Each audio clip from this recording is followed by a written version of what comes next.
বন্ধুরা, একজন লোক একটি রেস্টুরেন্টে দারোয়ানের চাকরি করত।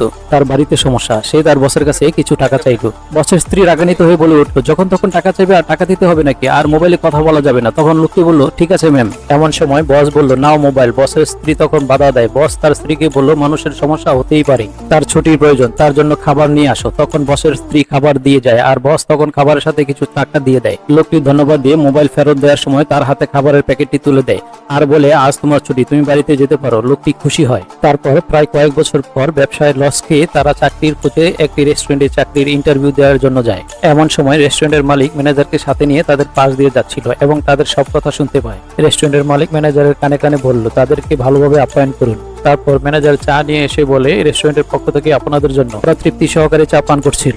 এমতো অবস্থায় চাকরির ফাইল নিয়ে আসে এবং বলে, আপনারা নিশ্চয়ই চাকরির জন্য এসেছেন, এই নিন আপনাদের চাকরি হয়ে গেছে। কি বলেন, আমরা তো ইন্টারভিউ দিই নাই। ম্যানেজার বলল, আমাদের বস নিজেই আপনাদের চাকরি দিয়েছেন। লোকটি তখন দৌড়ে গিয়ে দেখতে পায় সেই লোক যে একদিন তার অধীনে চাকরি করত। লোকটি বলল, ভাই কিছুই তো বুঝতে পারলাম না। রেস্টুরেন্টের মালিক তখন তার কাঁধে হাত রেখে বলল, তুমি একদিন আমাকে সহযোগিতা করেছিলে, আজ আমি আছি তোমার পাশে। বন্ধুরা, আমরা যেন মানুষকে কখনোই অবহেলা না করি। মানুষ হিসেবে সবসময় আমরা যেন মানুষের পাশে দাঁড়াই।